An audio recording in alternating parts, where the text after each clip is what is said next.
Muy buenos días, hermanos. Feliz sábado.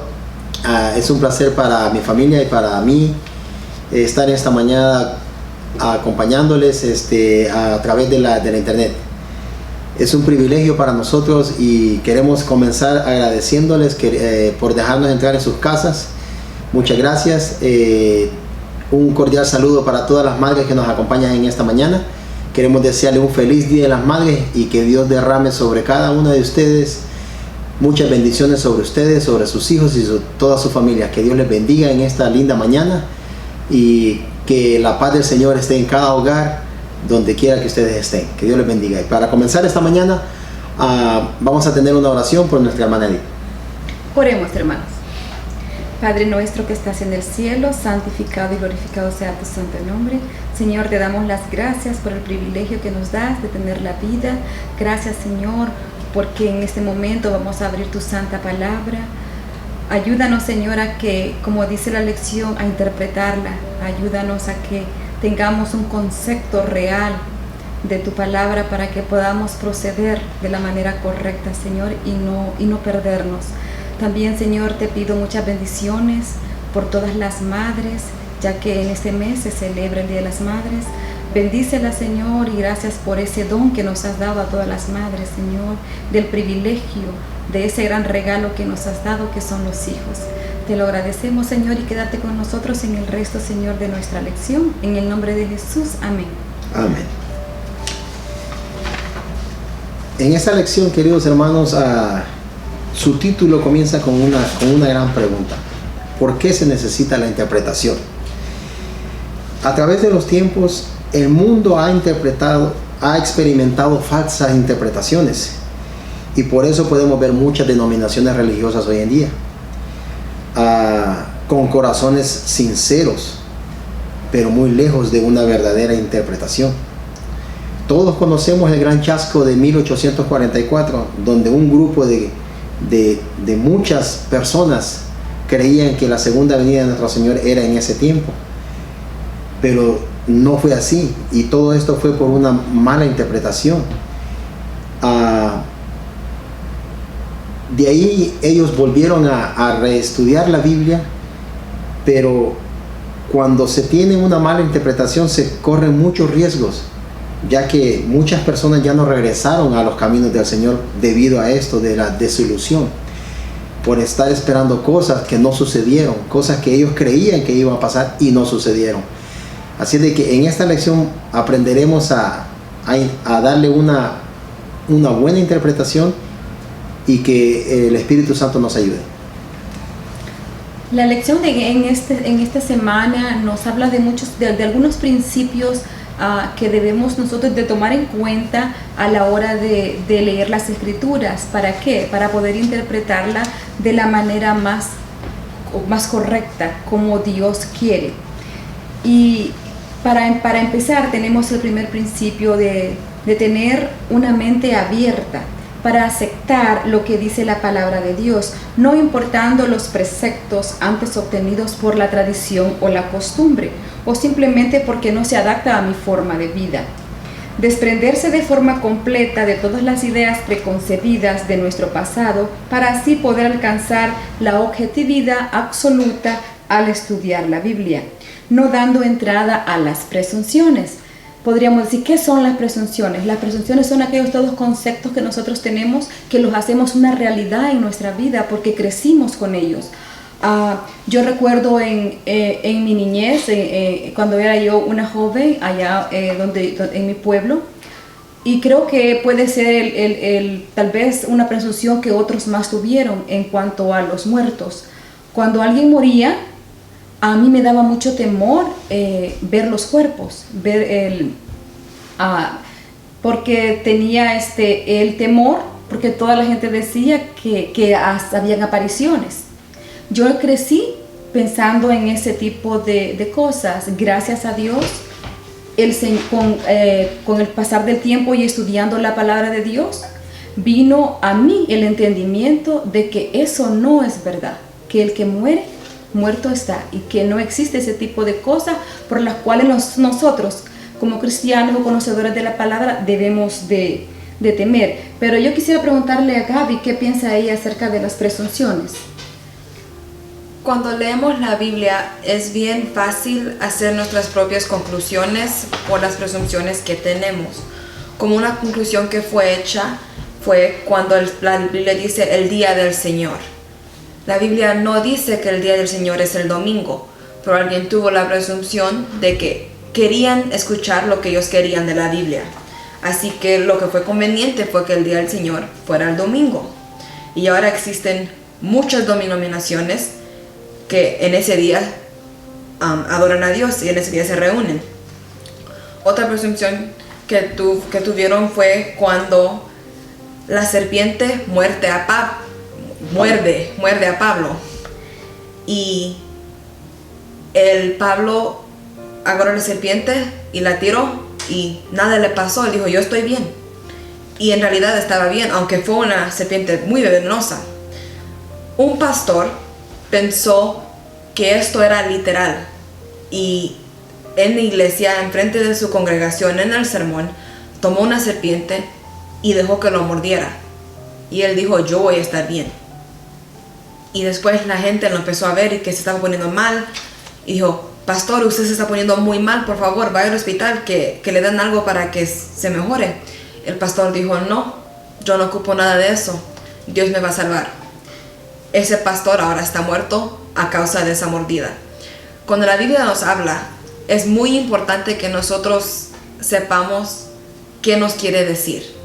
En esto, lo que se puede dar a entender es cuando vengan las tribulaciones, cuando vengan lo que es difícil, cuando vengan las tentaciones, ahí va a estar Dios contigo para que tú no caigas, para que cuando vengan las cosas tristes a ti no te toquen. No es que nosotros vamos a ir a buscar el peligro, vamos a ir a buscar la tentación. Es importante que nosotros corramos esas cosas, pero cuando llegan a nosotros, porque siempre van a llegar, que tengamos la fortaleza de que Dios nos va a ayudar. Y eso es lo que tuvo Pablo. Él no fue a buscar a esa serpiente. Él no dijo, ven serpiente, muérdeme. No, la serpiente le llegó a él y la mordió, pero el Pablo estaba bien. Y es muy importante entender eso, porque puede distorsionar lo que la Biblia nos quiere decir. También la lección nos habla de otro principio muy importante, que es el derramamiento del Espíritu Santo. Nosotros como conocedores y lectores de la Biblia debemos de pedir a Dios con todo nuestro corazón que derrame su Espíritu Santo para que pueda abrir nuestras mentes y dar paso a que pueda corregir nuestras limitaciones en cuanto a la interpretación de su palabra. En el capítulo de San Juan, capítulo 16, versículo 13, que el Señor nos dice en su palabra así: pero cuando venga el Espíritu de verdad, Él os guiará a toda la verdad, porque no hablará por su propia cuenta, sino que hablará todo lo que oyere y os hará saber las cosas que habrán de venir. ¿Qué piensa usted, hermano Cristian, acerca de este principio? Como creedores en lo que dice nuestro Señor Jesucristo, creemos que el Espíritu Santo estará con cada uno de nosotros. Y qué hermoso saber que el Espíritu Santo es parte de la interpretación. Qué hermoso saber que el mismo maestro que inspiró a los escritores es el mismo maestro que va a inspirar a los lectores. Solamente tenemos nosotros que ir entonces, como principio, ir al Espíritu Santo primero. Si vamos al Espíritu Santo primero, buscando un perdón, buscando un beneficio para nuestra salvación, el Espíritu Santo fluirá en nuestras mentes y nos dará mucho entendimiento. Pero para esto necesitamos buscarle a Él primero, en ayuno, en oración, y tratando de buscar cuáles son los propósitos de Dios para mí y para mi iglesia, para mi familia, y qué es lo que Dios desea. La Biblia es una carta para todos nosotros, y lo que el escritor quiere es que nosotros entendamos todos sus pensamientos y que los pongamos por obra. También la lección nos habla de otro principio para poder entender la Biblia, que es la traducción e interpretación. Originalmente la Biblia fue escrita en varios lenguajes, como sabemos, en hebreo, arameo, y el Nuevo Testamento fue escrito en griego, el griego antiguo.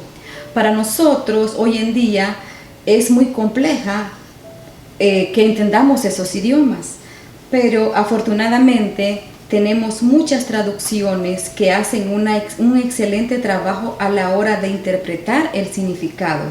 ¿Cómo entendemos este principio, Gaby? Cuando vino el tiempo de traducir la Biblia del griego antiguo a lo que nosotros entendemos ahora, era bien importante tomar las puntuaciones. En el tiempo de antes no existían, así que los que traducen tenían que meterle las comas, meterle los puntos donde ellos pensaban que ahí iba. Y en eso se puede perder lo que el versículo quiere decir, porque ahora nosotros entendemos una coma mal puesta, un punto mal puesto, cambia completamente lo que quiere decir una frase. Y eso es lo que pasó. Si leemos 1 Corintios 15:29, nos dice: de otro modo, ¿qué harán los que se bautizan por los muertos, si en ninguna manera los muertos resucitan? ¿Por qué pues se bautizan por los muertos? Este versículo, si se mira sin puntuación, puede decir que se puede bautizar por los que ya están muertos. Si ellos vivieron una vida no muy buena, alguien en su familia, un amigo que lo quiere mucho y quiere que él vaya al cielo, se puede bautizar por él y así le salva la vida al que se murió. Pero nosotros sabemos que a lo más nosotros morimos, se acabó. Se acabó tu tiempo de gracia. Como tú viviste es como Dios te va a juzgar, no como tu amigo te está intentando vivir por ti. Y lo que Pablo estaba haciendo en esto era preguntándole a la gente, porque ellos ya no creían en la resurrección, no tenían ese principio ya. Así que Pablo estaba preguntando: si ustedes no creen en la resurrección, ¿por qué se siguen bautizando? Si no creen en esto. No era tanto que Pablo estaba diciendo, oh, se bautizan por sus muertos. No, era ¿por qué se bautizan? ¿Porque están muertos? Si no creen en la resurrección, ¿cuál es el punto de bautizarse? Y por esto, que fue mal traducido en algunas versiones de la Biblia, existen dominaciones que hacen esto, se bautizan por sus muertos, y eso no es lo que la Biblia nos quiso decir. Por eso es bien importante tomar cómo fue traducida la Biblia y cómo la entendemos nosotros. Hablando de las traducciones, también, queridos hermanos, tenemos que tener mucho cuidado. Yo no sé cuántos de ustedes recibieron por medio de Facebook una notificación del pastor Carlos Ramírez, donde ya hay Biblias traducidas donde el día del Señor es el domingo. Ya lo dice, hermano. Yo cuando lo abrí bajé la Biblia y lo leí, me quedé sorprendido, porque para mí este tiempo no era un tiempo cercano, era un tiempo muy lejano, que posiblemente muchas generaciones después de que nosotros ya no estuviéramos lo iban a vivir. Pero esto va corriendo muy rápido, y ya hay diccionarios bíblicos que dicen que el día del Señor es el domingo. Hay Biblias que ya dicen el día del Señor es el domingo. Y como dice Gaby, las puntuaciones. Sabemos, hermanos, que Dios le dijo al ladrón en la cruz: este día estarás en el paraíso conmigo. Pero la Biblia es bien específica que Jesús murió ese día. Y Jesús murió a las 3 de la tarde. Nos da hasta la hora. Pero dígame usted, querido hermano, ¿dónde dice la Biblia que también el ladrón murió ese día? Podemos ir a la historia y se dice de que los crucificados pasaban días ahí. Muchos duraban muchos días sin morirse. Había que quebrarles las rodillas, había que golpearlos. Se dice de que al Señor Jesús una lanza lo atravesó para ver si ya estaba muerto. Pero dígame usted, ¿dónde habla que el ladrón de la cruz murió ese día? Pero de ahí hemos hecho, el mundo se ha encargado y Satanás se ha encargado de hacer nuevas interpretaciones que dicen que ya estamos en el cielo y cosas así, ¿verdad? Por eso tenemos es muy importante la traducción, la puntuación, y es muy importante ir a la Biblia, saber de todos estos detallitos, hermano. Es muy se siente un privilegio cuando tú te das cuenta de todos estos detallitos y cómo Dios se va revelando en tu mente. Así es de que tenemos esos datos que tenemos que buscarlos, y una manera de interpretarla es cuando la lees y deja que el Espíritu Santo fluya. El Espíritu Santo se encargará de darte esos pensamientos que jamás se te habían ocurrido, y Él te irá revelando, y se siente tan hermoso que cuando Dios te da esos pensamientos. Así de que busquémonos de todo corazón. También, hermanos, la lección nos habla de otro principio importante que es indispensable para poder interpretar la palabra de Dios, que es la cultura. En la cultura hebrea, ellos creían que si Dios permitía algo, Dios era culpable por dejarlo pasar. Como por ejemplo, en nuestro tiempo ahora, podemos también ser influenciados por ese mismo pensamiento de la cultura de ese tiempo. Cuando nos pasan cosas tristes, pasan acontecimientos o pasan desastres sobrenaturales, o pierdes un ser querido, o ahorita en este momento, hermanos, que nuestro mundo, por decirlo así, porque es todo el planeta, está sufriendo esta terrible pandemia que ha afectado a miles de hermanos, de miles de personas en todo el mundo. Entonces, mucha gente o nosotros mismos podemos preguntarnos, ¿por qué, Señor? Pensando en que el Señor lo permite o que el Señor tiene la culpa. Y la lección nos habla de eso en parte, cuando dice que Dios endureció el corazón de Faraón. ¿Cómo nosotros podemos interpretar esas palabras, Cristian? Cuando yo leía estas cosas en el Antiguo Testamento, me costaba mucho entender, y venían muchas preguntas vagas a mi mente, y yo decía, ¿cómo puede ser Dios de tal manera? ¿Cómo Dios puede mandar a matar a todos estos?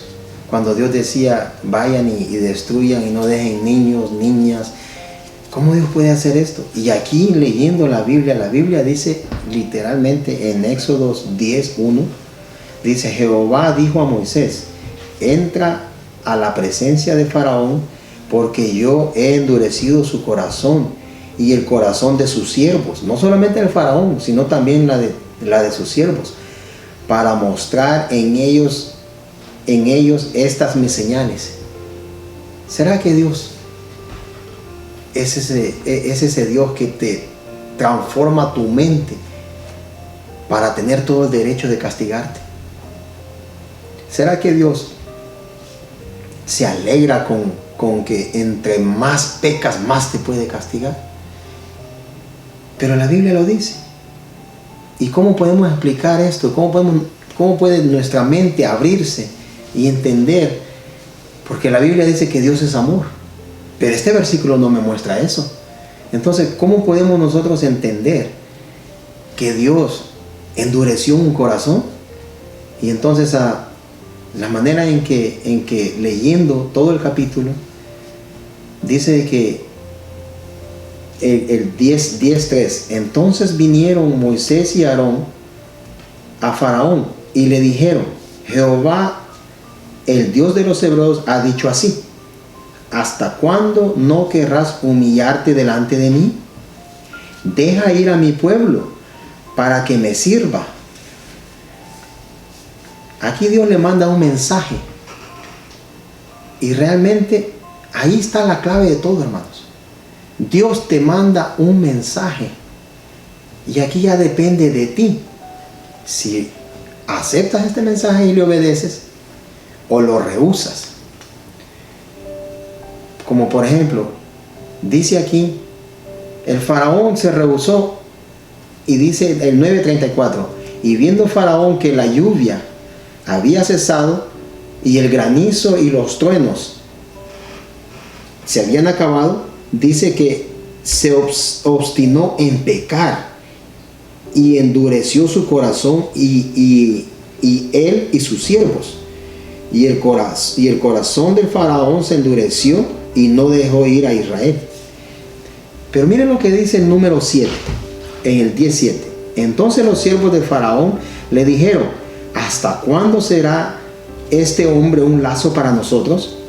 Deja ir a estos hombres para que sirvan a Jehová su Dios. ¿Acaso no ves todavía que Egipto está destruido? Hermano, ¿qué estaba haciendo el faraón? Recibió un mensaje directo de Dios. Número 1, este pueblo, ¿quién había sido este pueblo para Egipto? Este pueblo había sido, si vamos años atrás, este pueblo, cuando llegó la hambruna, llegó un hombre que se llamaba José, el cual les declaró todas estas verdades. Y este faraón se dio cuenta que este hombre era realmente bendecido por un Dios que él no conocía. Mas sin embargo, él lo puso como gobernador y confió en él. ¿Y qué hizo por bendecir a José él? No solamente fue bendecido todo Egipto, sino que también se llenó de muchas riquezas. Ahora viene este mensaje a Faraón y él dice: no se van a ir. Pero para entender esto, hermanos, de cómo se endurece el corazón y que no es Dios el que lo endurece, podemos darnos cuenta que el mismo mensaje también fue llevado a Nínive. Aquí fue todo lo contrario. El profeta iba con un corazón duro. Él no quería salvación para este pueblo. Más bien él anhelaba la destrucción de ellos. Y fue enojado, pero fue y predicó. Y predicaba: este pueblo será destruido en 40 días. Dios ya lanzó su juicio y serán destruidos. Pero este pueblo no era bueno. Este pueblo era malísimo. Este pueblo le causaba mucho dolor a Israel. Este pueblo le hacía daño al mundo entero. Y por consecuencia, Jonás anhelaba la destrucción de ellos, porque tiraba su propio juicio. Pero este pueblo, ¿qué hizo cuando recibió el mensaje? ¿Endureció su corazón? No, más bien este pueblo sintió que sus pecados eran demasiados delante del Dios. Este pueblo más bien dijo, fue tanto el arrepentimiento de este pueblo que hicieron un decreto, como pasó en Daniel. Hicieron un decreto que dijeron: vamos en oración y en ayuno y silicio. Tal vez este Dios se compadece de nosotros y no nos destruya. Y qué hermoso, hermano, recibir el mensaje. ¿Cuántos de nosotros hoy en día todavía Dios nos manda estos tipos de mensajes? Tenemos esta pandemia. ¿Cuántos hoy en día están diciendo por qué Dios no la para si Él es el Dios Todopoderoso? Pero ¿cuántos aún que conocemos el mensaje de Él, que conocemos a Dios, todavía tenemos rencor, egoísmo, orgullo todavía entre nosotros? Y estamos actuando como el faraón. Pero el mensaje le fue llegado y por sí mismo su corazón se endureció, porque cuando él rechazó el mensaje, el Espíritu Santo se alejó de él. ¿Y qué pasa, hermano, cuando un corazón ya no tiene el Espíritu Santo sobre él? Lo único que puede salir de ti, hermano, es odio, envidia, orgullo y discordias. Y eso es lo que le pasó a este hombre. Así es de que nada tiene que ver Dios con endurecer ese corazón. Más bien fue el mensaje que le llegó a él, que él rechazó y que no quiso obedecer. La lección nos habla también de que tenemos nosotros una naturaleza pecaminosa y caída, la cual nos limita, nos aleja del entendimiento y la interpretación de la palabra. Porque si nosotros no tenemos la fe y la sumisión, no vamos a obedecer a Dios, porque entra en nosotros la duda, la crítica, el orgullo, la razón humana, el autoengaño, que con seguridad nos llevan al alejamiento de Dios. Todos estos factores que la lección menciona es lo que aún a muchos de nosotros nos limita, nos impide entender la palabra de Dios, entender lo que Dios nos quiere decir, porque Dios quiere que nosotros tengamos primeramente fe y segundo que seamos sumisos, que estemos abiertos a aprender con un corazón dispuesto a aprender y escuchar lo que Él nos quiere decir.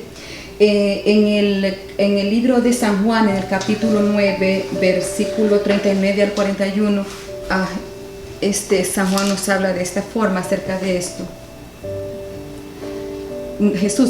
Dijo Jesús: para juicio he venido yo a este mundo, para que los que no ven vean, y los que ven sean cegados. Entonces algunos de los fariseos que estaban con él, al oír esto, le dijeron: ¿acaso nosotros somos también ciegos? Jesús les respondió: si fueres ciegos no tendrías pecado, mas ahora porque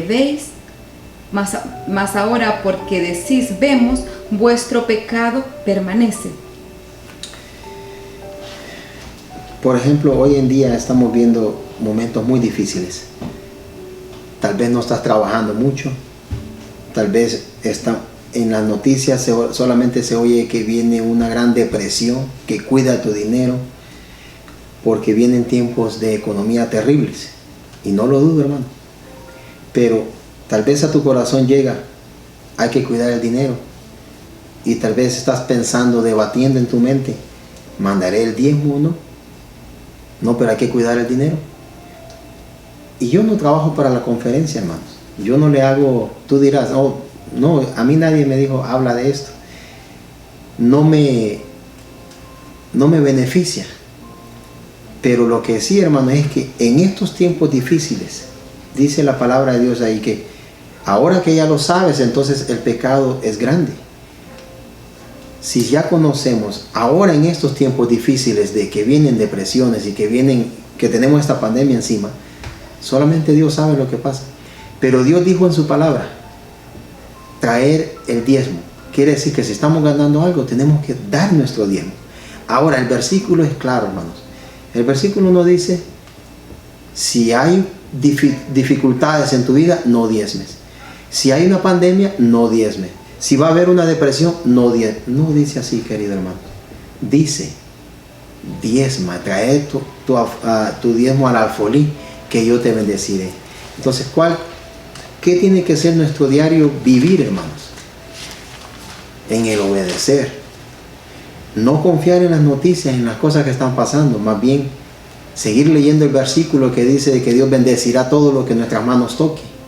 Y en este momento, hermanos, es cuando más deberíamos de diezmar, cuando más nuestra confianza debería estar puesta en el Señor. Y qué importa que el mundo se derrumbe, si nuestra economía no se derrumbará, porque estamos confiando en el Dios del universo. Lo más importante, hermanos, en esta lección al final nos habla de que lo que está en juego no es algo sencillo, hermanos. Es algo por lo cual nosotros estamos en este camino, que es nuestra salvación, y cómo nosotros podemos ser salvos. Así que debemos de tener mucho cuidado para no caer, porque naturalmente tenemos esta naturaleza pecaminosa. Tenemos que quitar de nosotros estas cosas que aquí el autor de la lección y de la Biblia nos está dando. Tenemos que entregar a Dios sinceramente todos nuestros problemas, todas estas cosas que nos alejan de Él. En el libro de Mateo, en el capítulo 16, versículo 26, dice así: ¿por qué? ¿Qué aprovechará al hombre si ganare todo el mundo y perdiere su alma? ¿O qué recompensa dará el hombre por su alma? Hermanos, es necesario que nosotros en estos momentos, si no lo hemos hecho, pidamos a Dios en oración que nos quite todas estas cosas, el orgullo, nuestra razón, que pensamos que solo nosotros tenemos la razón, porque lo que hacemos es autoengañarnos, hermanos, y alejarnos de Dios. Y realmente yo sé que ninguno de ustedes, ni yo, ni mi familia desea eso, pero para eso tenemos que ponernos en las manos de Dios y pedirle a Él que estos principios que hemos estudiado en esta semana nos ayuden a que podamos interpretar las Escrituras de la manera correcta, para no alejarnos del camino que Dios tiene para nosotros y llegar a la salvación, que es el regalo más hermoso que hemos recibido desde el momento en que nacemos, en Cristo Jesús. Para interpretar la Biblia se necesita creer que Dios es un Dios de milagros, pero es difícil a veces creerle a Dios. Como por ejemplo cuando llamó a Moisés. Si han leído ese pasaje, Dios llama a Moisés y le dice: ¿qué tienes en tu mano? Y él dice: mi vara. Y Dios la convierte en una culebra. ¿Y qué pasó con Moisés? Dice que salió corriendo. Corrió para muchos lados, hermano, y yo hubiese hecho lo mismo. Las culebras me dan pánico. Pero Dios no es lógico a veces. A veces Dios va en contra de lo que creemos y en contra de toda la naturaleza, hermano. Y Dios le dice a Moisés: ven y toma la culebra, pero tómala por la cola. Hermano, eso es peor todavía. No solamente era una culebra, sino que Dios le está diciendo: agárrala básicamente para que te muerda. Si usted le dice a una persona experta en culebras: haz esto, le va a decir: usted quiere que esto me muerda, usted quiere que algo malo me pase. Pero ¿por qué Dios dijo esto? ¿Por qué Dios le dijo lo contrario? ¿Por qué no le dijo de la cabeza? Es porque Dios quiere que confiemos en Él. Y cuando Moisés lo hizo, se convirtió en vara otra vez. Y ahí es donde Moisés se da cuenta que Dios no es un Dios lógico, es un Dios de milagros, cosas que no podemos entender ni explicarlas en nuestra mente. Y él lo vuelve a vivir cuando sale del faraón, cuando finalmente lo dejan ir. Dios lo dirige ¿a dónde? A un lugar sin salida, donde todo el pueblo le dijo: Moisés, ¿por qué nos traíste a este lugar? Enfrente de un mar. Ahora tenemos un ejército atrás que nos va a matar. O sea, ¿qué hiciste con nosotros? A una encrucijada. Y ahora Dios les abre ese mar. Pero yo te hago la pregunta, hermanos. ¿Qué tal si al momento de cuando Dios dice pasen por ahí, en un libro una historia se lee muy fácil, pero métete en la historia, hubieras pasado todo ese río? Hermano, ver esas paredes de agua, en mi mente lo único que se puede venir es: ¿qué tal y cuando voy por ahí en medio las aguas se caen y me ahogo? Hermanos, para caminar con Dios se necesita fe. Y no se le puede dar lógica a las cosas de Dios. Dios hace unas cosas que no tienen explicaciones. Y lo ha hecho en tu vida y lo ha hecho en la mía. Hermano, la recompensa de este pueblo fue que Dios les quitó los enemigos de atrás. Y llegaron y Dios les dio una tierra nueva. Y la promesa sigue el mismo camino. Nosotros necesitamos, aunque parece que Dios nos lleva para un camino donde no tiene sentido o no tiene salida, Dios quiere que también, como ese pueblo, que nosotros crucemos. Pero ahora ya no es para llevarnos a otra tierra terrenal, sino que Dios nos va a llevar al Canaán celestial, a la vida eterna. Así de que Dios les bendiga. Un abrazo de nuestro hogar hacia el hogar de ustedes. Que Dios me les bendiga a cada uno de ustedes. Y ahora vamos a finalizar con una oración. Gabrielita, por favor. Padre nuestro que estás en los cielos, santificado sea tu nombre. Gracias por este día, gracias por esta lección. Esperamos que había sido como para nosotros la bendición, también para los hermanos que nos están escuchando. Por favor, mantén nuestras familias sanas y salvas. Ayúdenos a recordar a mantener todos los cuidados y por favor esté con nosotros durante este tiempo difícil que ocupamos mucho de usted, Señor. En el nombre de Jesús, amén. Que Dios les bendiga y que Dios bendiga a nuestra iglesia y ojalá, queridos hermanos, nos podamos ver muy pero muy pronto y que esta pandemia desaparezca de nuestras vidas. Así sea. Y que las cosas no regresen a lo normal, hermanos, sino que regresen para mejor. Que Dios les bendiga. Amén. Feliz sábado. Feliz sábado. Amén. Feliz sábado.